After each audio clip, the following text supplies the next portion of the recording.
welcome to the second episode of our Women's History Month series. Everyone in the chat, I'm seeing everyone pop in and say hi. We're so happy to have you. If you can, please pop in the chat where you're watching from. And while I introduce our guest for today, Ms. Ellen Leikind. Hi, Ellen. Thank you so much for being here. Hi, Anne. Thanks. It's great to see you. You too. And I know we have a couple of people from our poker club in the chat, and I can see their comments coming through. So we're really happy you all are here. So for everyone watching, let me just introduce Ellen a little bit. I'm going to read Ellen's bio, and then we're going to get into discussions. And stick around because Ellen picked a very interesting woman throughout history to talk about, and we'll talk about her about 15, 20 minutes into the session. All right. So Ellen Leikind is an entrepreneur, corporate innovator, published author, and creator of PokerDivas and the B.O.L.D system negotiation program. Her mission is to show how the strategies of poker can be applied to winning in business and in life. A senior marketing executive who launched over $1 billion, and that's $1 billion in health and beauty products, Ellen was intrigued when poker began to rival golf as a form of corporate networking, and she saw the strong parallels among the strategies of poker, business, negotiation, and life itself. In 2006, Ellen founded PokerDivas, a company that provides live and virtual corporate team building, leadership, and diversity programs that empower professionals to become fearless and decisive at the conference table through the skills they acquire at the poker table, even if they've never played the game before. Ellen's also the author of Poker Woman: How to Win at Love, Life, and Business Using the Principles of Poker. She's written on gender issues for Parade.com and has been featured on CNBC, Forbes, Newsday, and Success Magazine. Ellen's worked at several Fortune 500 companies, including Pfizer and L'Oreal, and was an executive consultant for the direct response infomercial industry.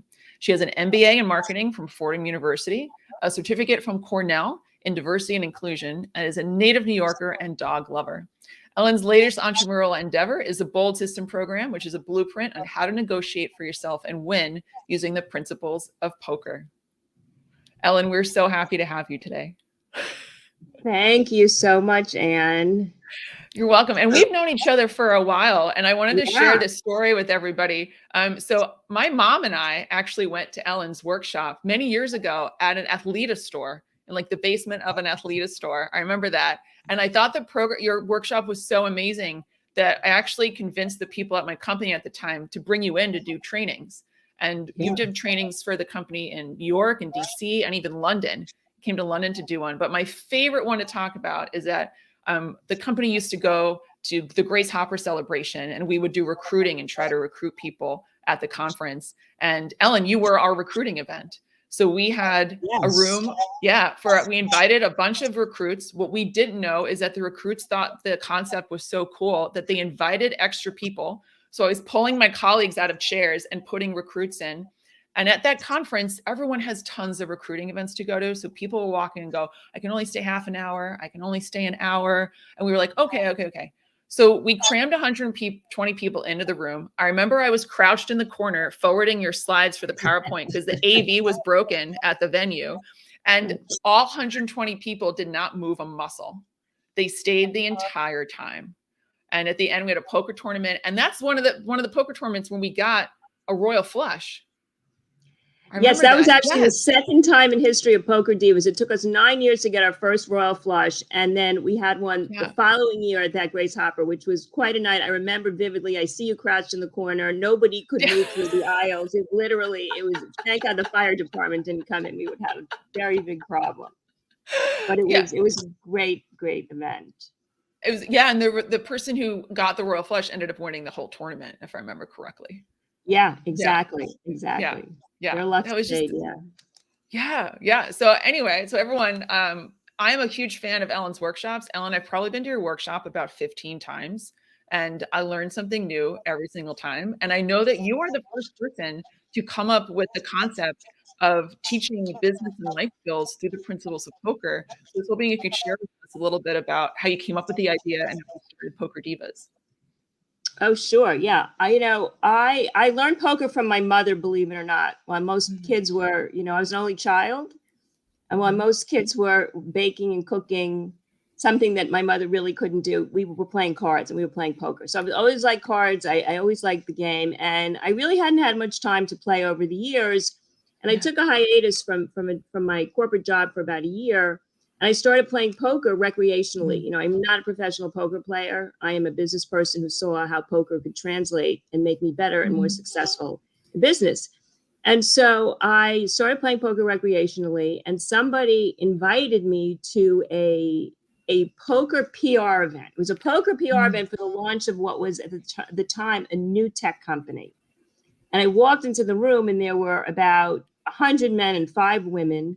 I'm thinking to myself, this is golf all over again, right? This is golf like being at the Pfizer sales meeting where, you know, the men were on the golf course with senior management, making deals, getting promoted, making connections, and the women were, you know, in the spa, not getting much of anything else. So I said, you know, this is just like golf. And women need to get into this game, not to become professional poker players, but to get access, to be able to network and to pick up the strategic skills that make you good in poker and make you good in business. And I went home that weekend. I'll never forget it. I went home that weekend and I put together a 1-page letter. I put together, I had my friend's boyfriend at the time created a logo for me. And it was just a mishmash of stuff. And I sent out a snail mail, 8.5 by 11, and to about 200 companies. Allure magazine was my first client, and I really didn't know what I was doing. I just went and did it, and it was a side project for me. It was a passion project. I had no idea it would become a business, and that's really how it all started, because I felt it was so important for women not to miss out on this opportunity. And the other good thing that happened, not only did it create a business and create a forum for women to really pick up these strategic skills, but it also gave me free Netflix for life, because that charity event for that startup was Netflix. Who knew at the time? At the time, I was like, all right, I got this free thing. But yeah, so it's and that's also the tournament where you were sitting next to Phil Hellmuth, who is one of yes. Yeah, I was sitting next to Phil. I have that. In fact, when I used to show that picture, I would Photoshop out the Netflix, because I was like, nobody knows what this company is, and now it's back in. But yes, Phil was sitting next to me. I asked him. I said, you know, if you give, I was so excited to be sitting next to me. You know, that's one thing about poker. It gives you access to people you normally wouldn't have access to. You know, you can't play golf with Tiger Woods or basketball with LeBron James, but you can't play poker with Phil Hellmuth. You know, it's access. It's a great equalizer. Yeah. So I said, what's the biggest tip you can give me? And I was waiting for something, you know, this long-winded wisdom. And he turned to me, he goes, patience. And it took me a while to figure out what he meant, but he was right, because poker is a game that does require patience. Isn't it like you probably only play 20% of the hands? Yes, you're going to play 20% of the hands. You're going to fold 80% of the time. So you need patience. But when you play that 20, you need to do those very aggressively. That's selective aggression. And that's a really key element, whether you're at a poker table or you're at a conference table. Got it. And I know you've also mentioned in the workshops that oftentimes the percentage of professional female poker players mirrors the percentage of female CEOs of Fortune 500 companies. Yeah, it's getting a little bit better on the CEO side, but about 4 to 5% of the people that professional poker players that play in this major event for the World Series of Poker are women. And now, where we were at 5, we're about 8% of the Fortune 500 CEOs are female. Okay. And, you know, is that a coincidence? Maybe, but I don't think so, because the skills that make you good in poker make you good in business. And obviously, it's about reading other people, understanding different personality types. It's learning to be comfortable taking risks, sometimes without as much information as you would like, being the better and making people pay to play with you.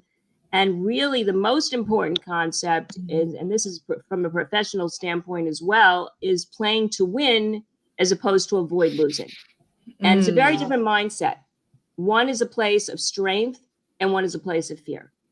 And getting in that play to win mode is what really makes you good at whatever your win is. And, you know, everybody has a different win. Not everybody's win is to be the CEO or to start a business or to, you know, everyone has a different win, and that's fine.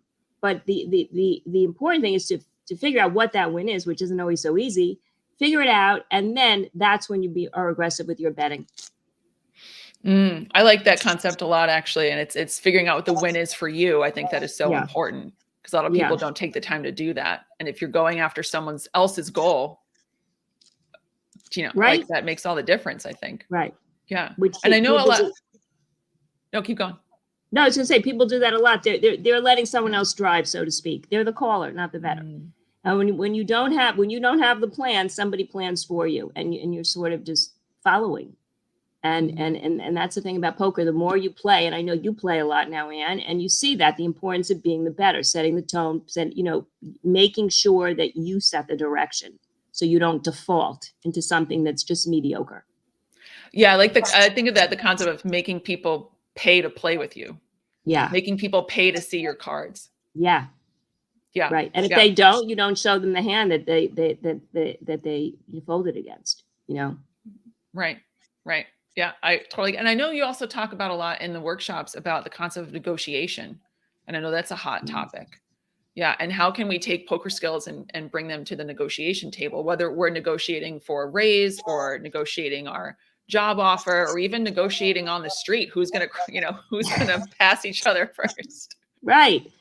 Right. And you raise a good point. You negotiate 24/7. You're negotiating with your family, your workplace, the Uber driver, the dry cleaner, the getting a table at a restaurant, whatever it may be.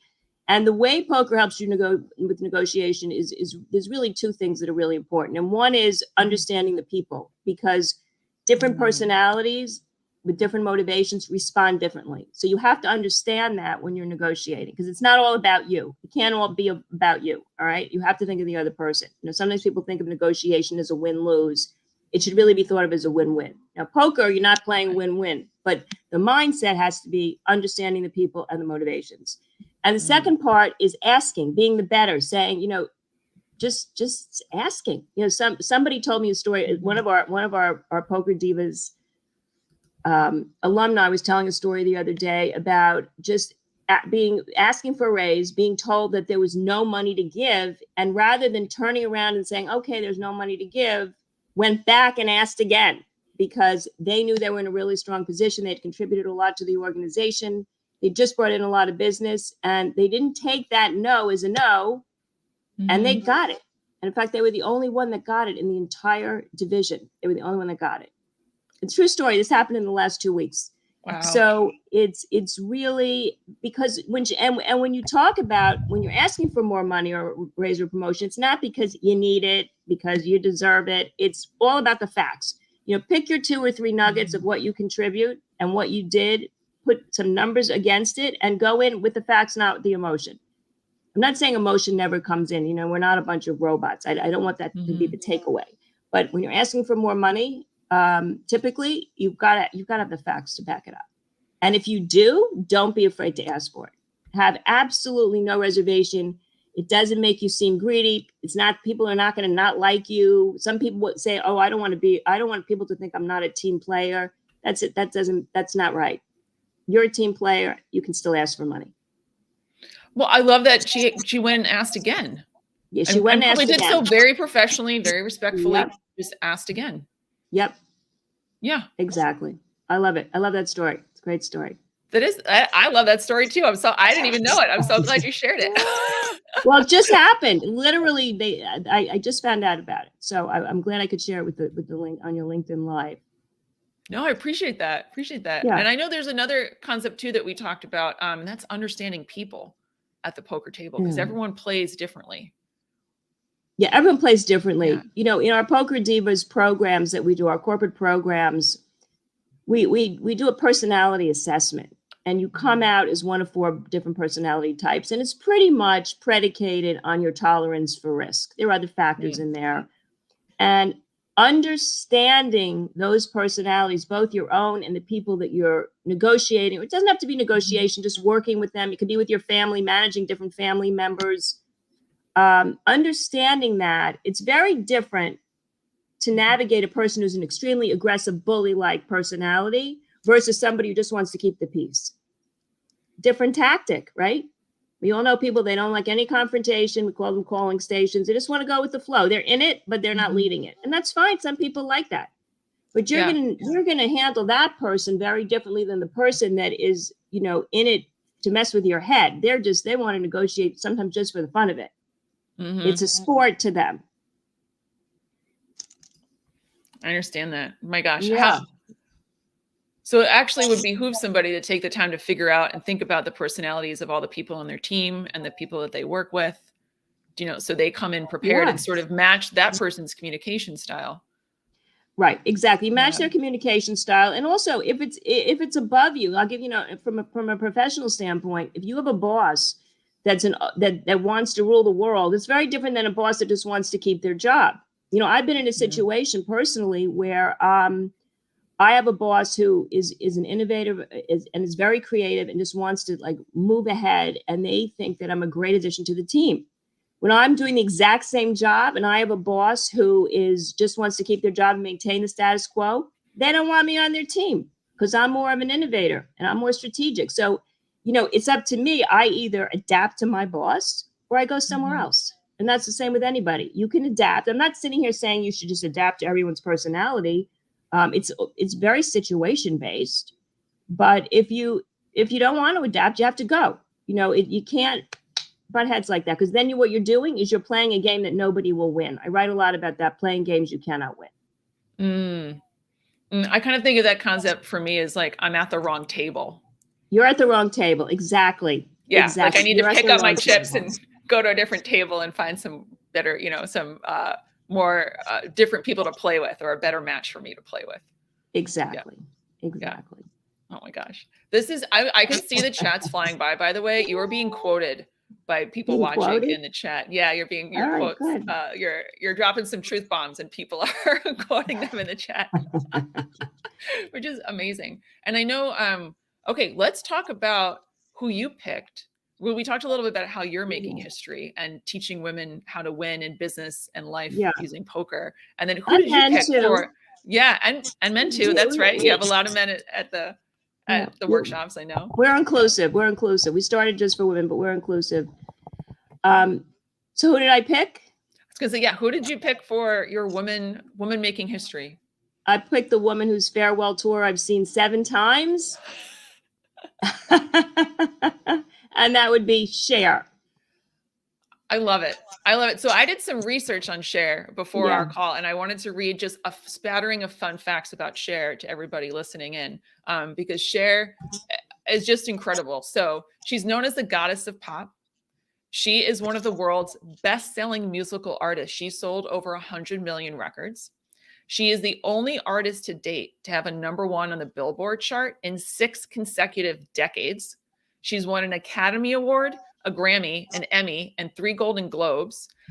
She's also, fun fact, the inspiration for the character Mother Gothel in the movie Tangled. If you look at the character and look at Cher, she's very similar hair, which I just love. And my favorite quote about Cher is by Sonny Bono, who said, "She'll create some controversy and then tell critics to stick it." That's her. Which I love. So what was the catalyst for choosing Cher to talk about today? Because Cher doesn't quit and she doesn't care what people think. I mean, there have been, you know, that in a nutshell, if you can sum her up in a nutshell.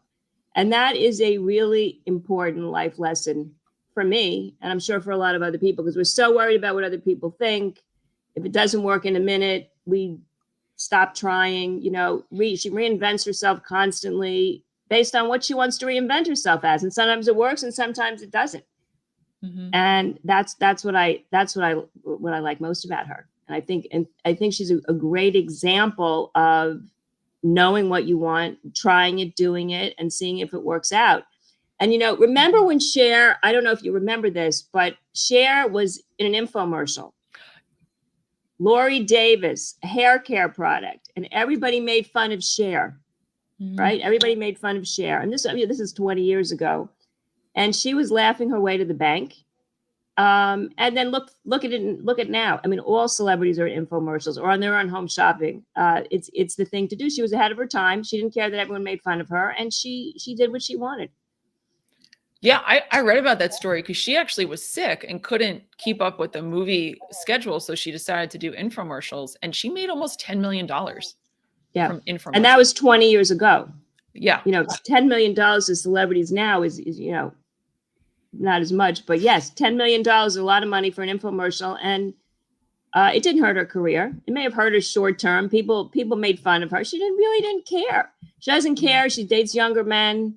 She was with Sonny Bono for a very long time, who was an older man who clearly was not in her league. But the interesting thing too about Cher, though, is she wasn't always like this.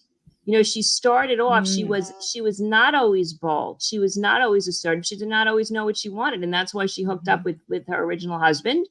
And, you know, when they divorced, he owned 95% of the business. She had 5% of the business, even though it was her that was the driver. And so she almost had to start over again, but she did.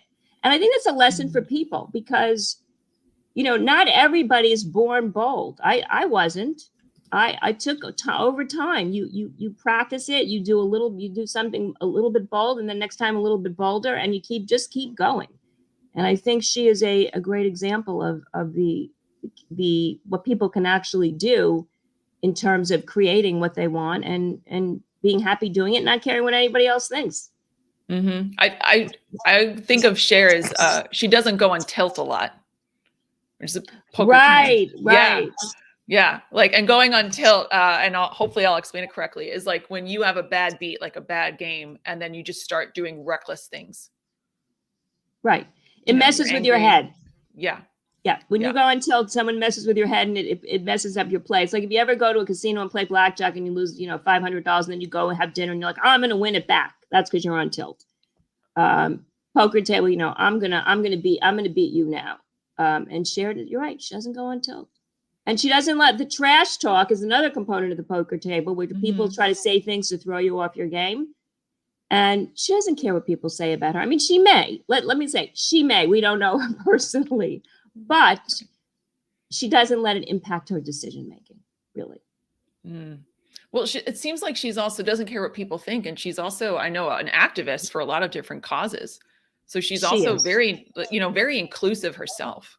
I think she's very inclusive. She always has been. And, you know, she's been very vocal supporting her daughter. You know, it was Chastity. Now it's Chaz, but she's always been very supportive of diversity and inclusion. Yeah. What is it? I actually have an odd question. Like, if there's a number one lesson that you've learned from Cher, what is it, and how have you applied it in your life? And it might, is it the boldness? Hi, Pelusa. Pelusa. I'm sorry. Listen, this is the danger of being home. Anyway, she'll stop in a minute. Pelusa, come here. So what's the number one lesson? Well, when I was young, my number one lesson was I learned how to apply pink and blue eyeshadow exactly the way she did it. I was so enamored with the way she put like a pink streak in the middle and blue on the side. So as a kid, that's what I learned. But as an adult, the lesson is know what you want and just do it and stop worrying about what other people think. I think that's a key component. It takes many years to do that. And even if you're good at it, then you sometimes are not good at it. You know, there are moments where you can, it's easy, and there are moments that it's more difficult to do that. But that's the key lesson that I've learned. And also when you're down, you come back.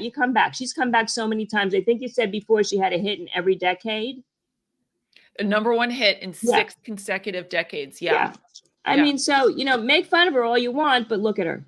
So do your own thing.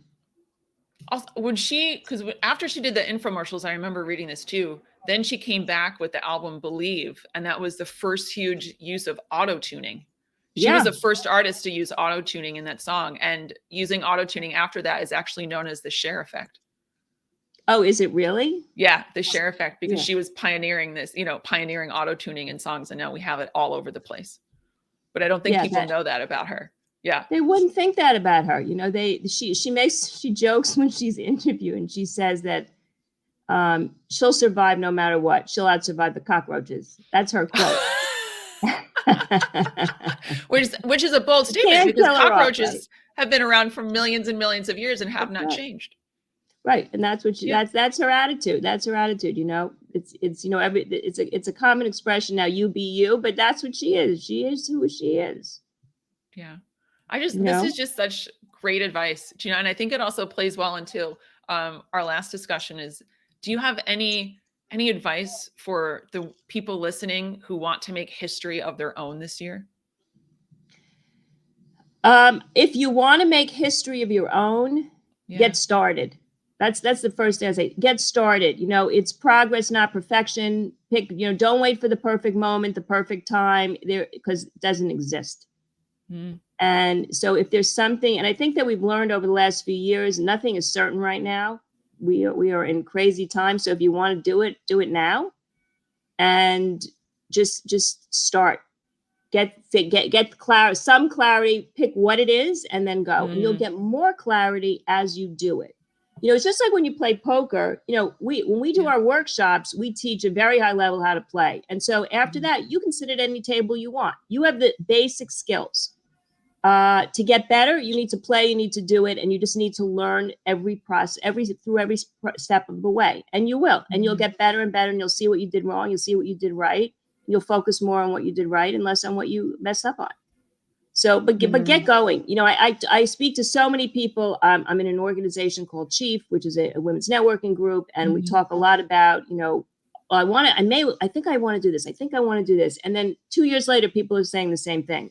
It's all the women that I speak to, and it's not only women, it's people. And I've been there myself. I know that. I know the feeling of just saying, well, thinking about it. You just start it, and if it doesn't work out, doesn't work out. You'll do something else. You'll go back to what you did before, but at least you'll know. You'll have some clarity. Be the better. Set yourself up and do it. I love that concept too, and I talk about it with my clients in career coaching all the time. When people feel like they have to make the perfect decision or find the perfect job, and they're like, "Well, I'm kind of wavering in these areas." I said, "Well, you just have to make a decision, and as you make those decisions and experience it, you're going to narrow in on what you really want." And you say the same thing for playing poker, right? Like, we've played, and the last couple of times that I've played, I've actually done very poorly, but that's okay. Yeah, I've done very poorly because I'm revising my strategy. Yeah, and I need that practice time to get better. Like, I almost feel like if I was just winning and winning and winning all the time, I would never get better. That's a great concept. Yeah. You're absolutely right. If you're winning, if you're constantly winning, also you're sitting at the wrong table because you're not sitting with people who are challenging you. Right. I talk about that in my book, Poker Woman, How to Win in Love, Life, and Business Using the Principles of Poker. If you're the smartest person in the room, go into another room. Yeah. Sit at another table. Start a different project. Conceptually, you want to get out of fear mode and bet on yourself. Someone dropped that quote in the chat. Get out of fear mode and bet on yourself. Right. That's the only thing you have control over is you. That's it. So it took many years to figure that out. I think that is such a great quote to end on, actually. Let's do that. Okay. I think we've just I hope we've given some folks watching some inspiration for the rest of your 2023. And please check out Ellen's LinkedIn page and Ellen's book, which I've read multiple times myself. Check out Ellen's workshops and her website, PokerDivas.com. And Ellen, thank you so much for taking the time to spend with us today. You are our second guest speaker ever, and we're just so honored to have you here. Well, thank you, Anne. I'm honored to be your second speaker, and it's always great to talk to you. And I look forward to talking more and also seeing you at the poker table. Oh, I will see you there soon. And for everyone else, whoever wants to play, send us a message. Yeah, I'd love to see you. Ellen, you've got a poker club too, right? If folks want to learn poker, you've got a online poker club. We have a poker. If you go to PokerDivas.com and check out the poker club, we have a virtual poker club. No money, no gambling, so you don't have to worry about that. It's just good learning, networking, and practice. So if you're ever interested, and that one's open not just to our corporate clients, but that's open to everybody all over the world. Okay, I'll drop some links in the chat after we wrap up. So check that out, everybody. All right. Well, happy Women's History Month. Ellen, thanks for being here. And we will see you all next Thursday for our third Women's History Month LinkedIn Live. Bye, everyone. Bye. Thanks, Anne.